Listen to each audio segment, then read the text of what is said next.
За січень-серпень 2018 року українці сплатили до держбюджету майже 12 мільярдів гривень військового збору.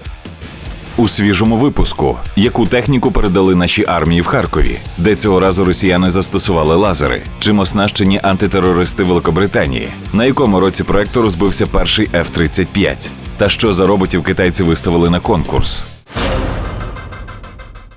Час від часу слухачі Національного університету оборони України в аудиторіях чують ехо справжніх пострілів. І це не через демонстрацію навчальних фільмів. Під будівлею закладу функціонує унікальна лабораторія, де випробують зразки індивідуального захисту бійців і бронювання машин. Ексклюзив звідти привіз Геннадій Салівон.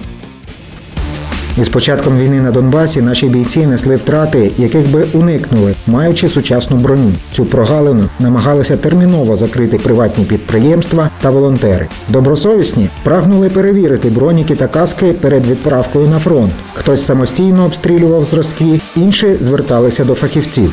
Волонтери здійснювали дуже велику поставку на Україну зазначених бронежилетів. Це не тільки волонтери, а й фірми, які займаються не тільки производством, а й перепродажею.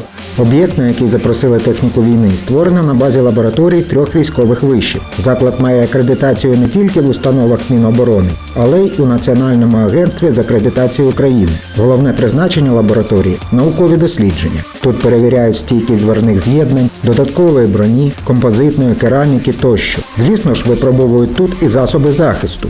Вона закрита. Галереї в неї повністю знаходяться під землею, що дозволяє забезпечити більшу точність під час проведення випробувань.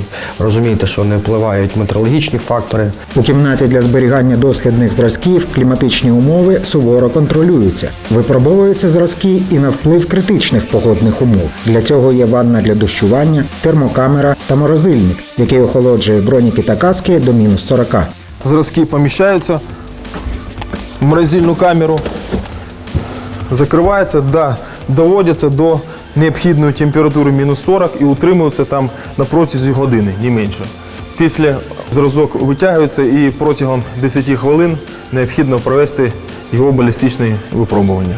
Випробовують броню на балістичній трасі довжиною 33 метри, що закінчується броньованим тиром, де закріплюються зразки. Стріляють по ним з балістичних стволів калібрів 5,45, 7,62, 9 мм ПМ та 9 мм парабеллу. Стволи закріплюються в пристрої Барінова. Хоча є в лабораторії бойова зброя, навіть дорослих калібрів.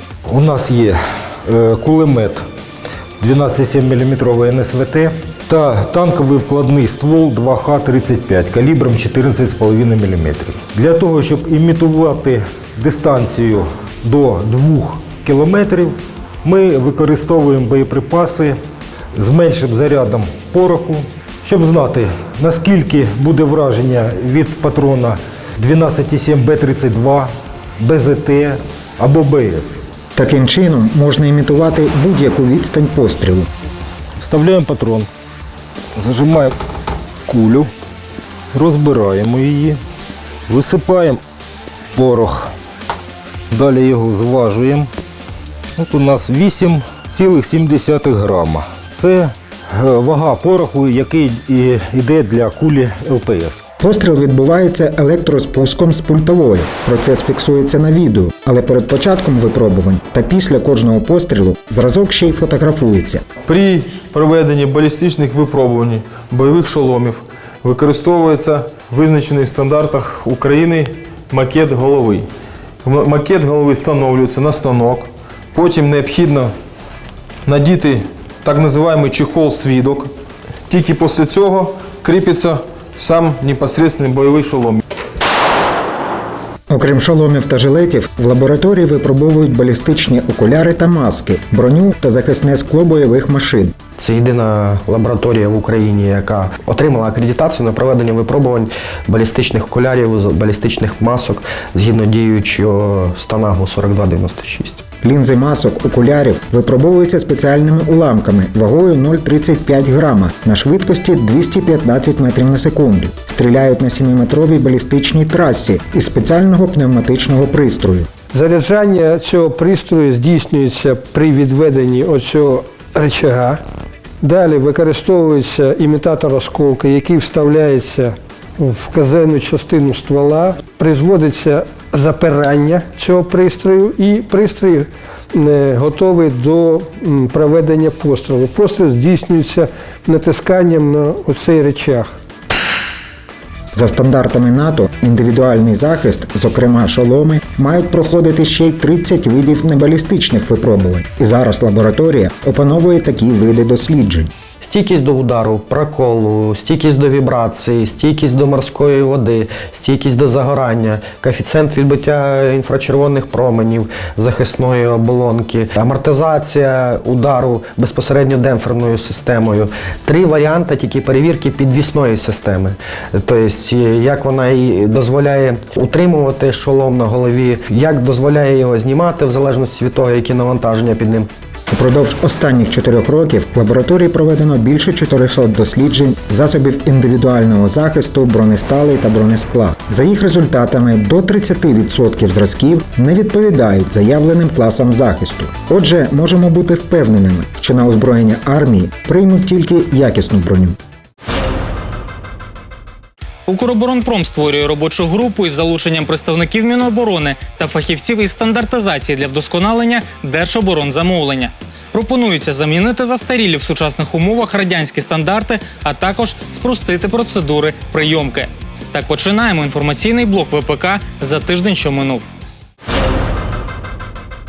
На Одеському авіаційному заводі випробували вже 3-й за рік модернізований навчально-бойовий літак Л-39М1. Миколаївський НАРП відновив військово-транспортний Іл-76МД, що коштувало 48 мільйонів 307 тисяч гривень. А для авіабази Миргород, це майже 25,6 мільйонів, закуплено нову 2-метрову огорожу аеродрому.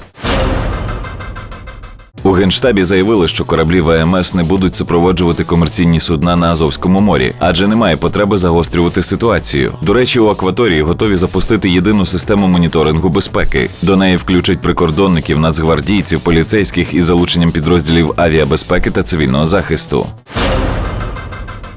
У Харкові відбулося вручення військовим 5 БТРів-4, а також 16 танків Т-80 і Т-64БВ. Там стало відомо, що завод імені Малишева вже почав виготовлення для Збройних сил України танків БМ «Оплот», які передадуть наступного року. До речі, 6 останніх переданих армії Таїланду «Оплотів» днями успішно пройшли там випробування. Одним з експонатів на нещодавньому ретро-фестивалі став білоцерківський пікап на шасі «Мерседес» Унімог 404, який би не завадив на Донбасі. Держприкордонслужба передала до своїх підрозділів 100 нових кросоверів «Рено Дастер», а Нацполіція презентувала новий мотопатруль, що вже є у Києві і скоро буде у Харкові, Одесі, Львові. Кримінальне провадження річної давності за підозрою чиновників Міністерства оборони та компанії Trade Commodity в розтраті 149 мільйонів гривень при закупівлі паливно-мастильних матеріалів є безпідставним. Такого висновку дійшли в апеляційному адміністративному суді Києва, який відхилив апеляції Держаудитслужби і НАБУ.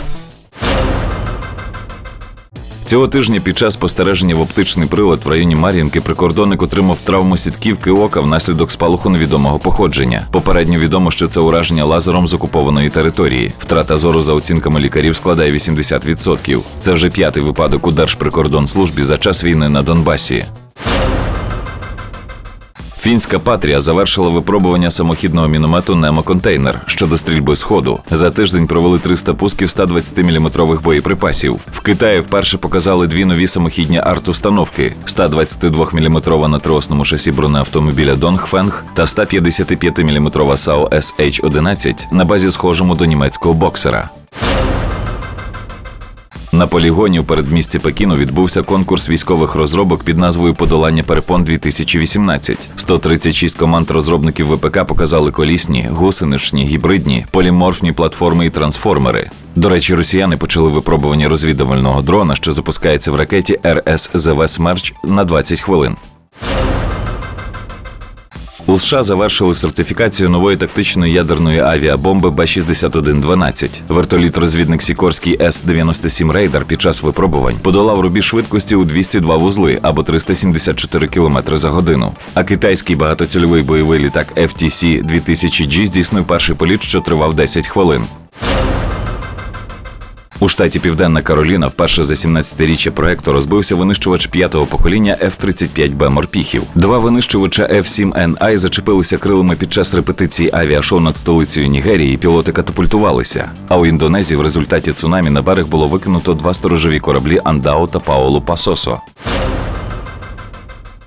З огляду на 2017 рік Великобританія – країна з високою небезпекою терористичних актів. Тож її уряд оголосив про створення ще одного елітного загону для боротьби з терористами на морі. Він нараховуватиме 450 бійців. Які ж підрозділи королівства вже роками і десятиліттями протидіють злоякісній пухлині 21-го століття, зараз дізнаєтесь. Special Boat Service – спеціальна човнова служба SBS, спецпідрозділ ВМС Великобританії. Є правонаступником 12-ї флотилії підводних човнів, заснованої у 1940-му, що діяла під час Другої світової війни. Вона включає в себе 3 ескадрони і нараховує 200 співробітників. Ескадрон Сі оснащено надувними човнами «Зодіак», каное «Клепер» та призначено для розвідувально-диверсійних заходів вздовж берегової лінії на річках. Ескадрон М є морським протидиверсійним підрозділом, що оберігає пасажирські, транспортні судна, танкери та нафтові платформи. Підрозділом підводних диверсантів є ескадрон С, який оснащено надмалими субмаринами «Піран'я», підводними буксирами типу OPC, DTV та SDV. Вони можуть потрапляти до баз, портів, якірних стоянок та підривати плавзасоби терористів чи злочинців. Відбір кандидатів до спецпідрозділу SBS проводиться у 2 етапи. Перший являє собою перевірку інтелекту і психологічної придатності, а другий – 20-денні випробування на витривалість. В результаті приблизно 70% кандидатів відсіюється. Counter-Revolutionary Warfare Unit – антитерористичний підрозділ легендарного 22-го полку SAS, сформований в 1973 році для боротьби з тероризмом та звільненням захоплених заручників. Він являє собою додаткову роту спецназу, що нараховує 68 бійців. У цьому підрозділі службу періодично проходять усі військовослужбовці зі складу рот спецназу на ротаційній основі. Для проведення АТО частіше застосовуються пістолети МП-5 та МАК-10 різних модифікацій. Також бійці озброєні гвинтівками М16А2 з підствольними гранатометами М203, кулеметами Мінімі, гранатометами М72 та ЛАВ-80, птурами Мілан, ПЗРК, Стінгер, а також снайперськими гвинтівками різних виробників. Для транспортування сил CRWU застосовують парашути різних видів, каное Кліпер, надувні човни Гіміні, швидкохідні катери Ріджет Райдер, а також спеціальні мотоцикли та автомобілі з бойовими опціями. 6-тижневий курс підготовки співробітників антитерору відбувається